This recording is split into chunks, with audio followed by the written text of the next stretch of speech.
বিশাল এই বরিশাল জেলা 1993 সালে বিএনপি তথা দেশনেত্রী খালেদা জিয়ার সরকার এই বরিশালকে বিভাগ হিসাবে ঘোষণা করেছিলেন।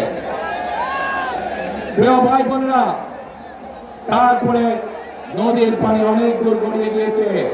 আমরা এলাকার উন্নয়নে বিভিন্ন সময় বিভিন্ন কাজ করেছি, কিন্তু আরো বহু কাজ করা বাকি।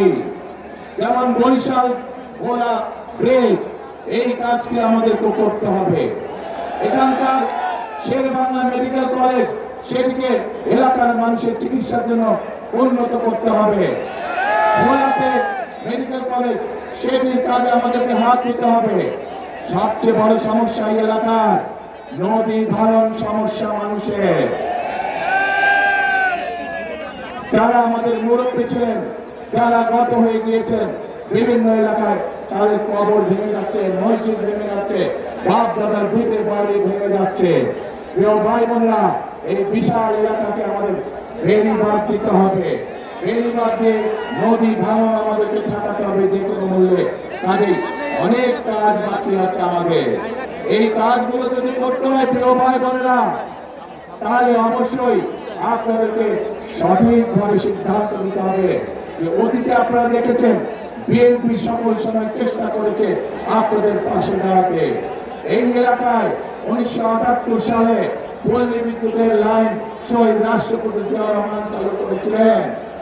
কাজেই বিদ্যুতের লাইন বলুন, বরিশাল বিভাগ বলুন, এর বাইরে আরো অনেক কাজ যেগুলো বিএনপি করেছিল, কিন্তু কিছু কাজ শেষ করে দিতে পারে নাই।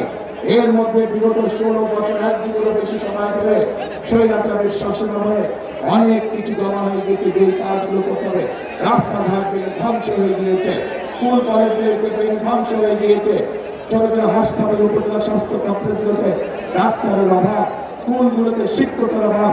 এই সকল সমস্যার সমাধান আমাদেরকে করতে হবে। এই সকল সমস্যার সমাধান বিএনপি তখনই করতে পারবে যখন আপনারা ধানের শীষকে ইনশাআল্লাহ নির্বাচিত করবেন। তাহলেই আমরা এই সকল কাজ করতে পারবো।